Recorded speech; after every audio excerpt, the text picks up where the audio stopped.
Medieval peasants lived closer to collapse than most people ever will. No safety nets, no stored wealth, no machines to rescue them when systems failed. A bad harvest, a harsh winter, or a local war could mean starvation by spring. And yet, generation after generation, ordinary people survived conditions that would break most modern households in weeks. They didn't do it with strength or luck. They did it with methods. Quiet, practical survival knowledge learned through famine, plague and war. Knowledge passed down not through books, but through scars and memory. Much of it vanished once convenience replaced necessity. But here's the thing. These tricks were never obsolete. They were abandoned. And when you strip away electricity, supply chains, and modern comfort, they still work exactly as intended. What follows are 10 of the most effective survival techniques medieval peasants relied on when life narrowed to one goal, making it through tomorrow. Heating water without metal was solved with stone long before pots were common. When metal cookware was unavailable or too valuable to risk, peasants boiled water using heated stones. Dense, dry stones were placed in fire until glowing hot, then transferred into wooden vessels, leather bags, or clay-lined pits filled with water. The water boiled reliably, killing pathogens and allowing food to cook. The rule was strict. Never use river stones. Trapped moisture caused explosive fractures. Experienced families collected granite or other dry stones from higher ground and reused them for years. In practice, this method still works anywhere metal containers are unavailable, provided the stone selection is correct. Clay turned earth into a cooking vessel and solved food prep at the same time. Fresh clay was mixed with water and packed around fish, poultry or small game. The clay bundle was placed directly into hot coals. As the clay hardened, it sealed in moisture and cooked the food evenly. When cracked open, the hardened shell removed fur, feathers and scales automatically. This method required no cookware and produced exceptionally tender meat. Root vegetables were cooked the same way. The technique worked because clay created a sealed steam environment, something modern cookware still attempts to replicate. Salt preservation turned slaughter into long-term survival. Salt was currency because it extended life. Meat layered with coarse salt inside wooden barrels could last 6 months or longer. The salt removed moisture, halting bacterial growth. Entire villages pooled resources to preserve animals collectively. This wasn't guesswork. The ratio mattered. Every surface of meat had to be in contact with salt. Cool storage extended shelf life further. Even today, dry curing meat remains one of the most reliable preservation methods when refrigeration fails. Smoke transformed homes into preservation chambers. Low, slow smoke preserved meat by drying it and coating it with antimicrobial compounds. Peasant homes often doubled as smokehouses. Meat hung in lofts absorbed smoke for days or weeks. Wood choice mattered. Oak produced mild smoke. Stronger woods were used for fattier cuts. Properly smoked meat developed a protective outer layer that resisted insects and spoilage. Some cuts lasted through entire winters without salt. Underground storage, used the earth as a sort of natural refrigerator.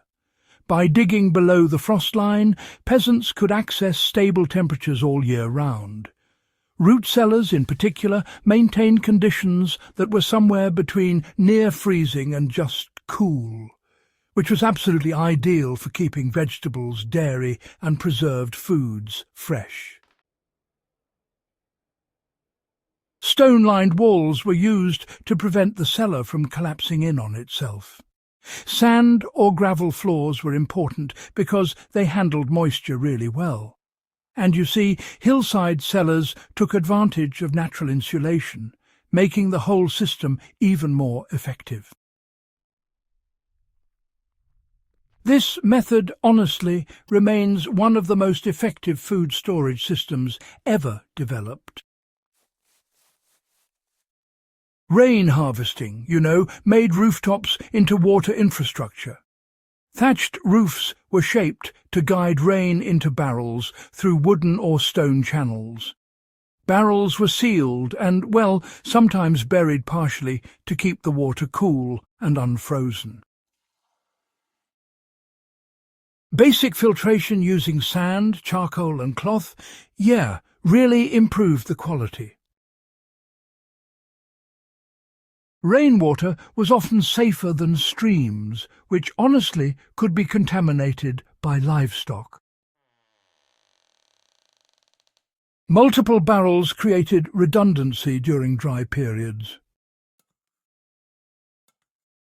Onions and garlic acted as reliable antimicrobial medicine. Crushed garlic was applied to wounds to reduce infection. Onion syrup mixed with honey treated coughs and throat infections. Bowls of sliced onions were kept in sick rooms, unknowingly reducing airborne bacteria.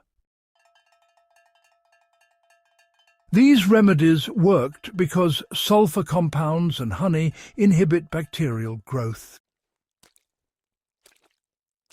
The peasants lacked the science, but not the results. Spices protected food by repelling pests. Black pepper, mustard, horseradish and chili powders were spread around storage areas. Rodents avoided these irritants. Mixed with ash or vinegar, the effect intensified.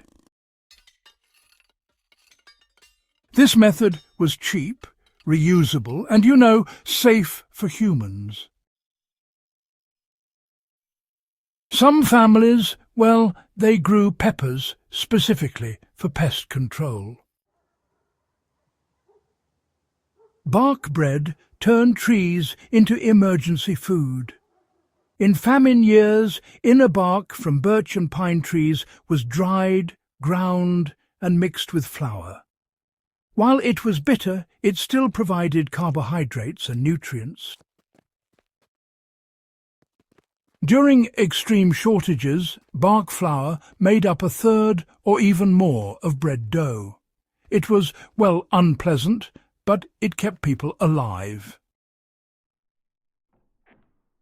Straw and stone replaced mattresses and heaters. Straw-filled sacks insulated sleepers from the cold ground. Heated stones, wrapped in cloth, were placed under bedding as long-lasting heat sources. Families slept together to conserve body heat.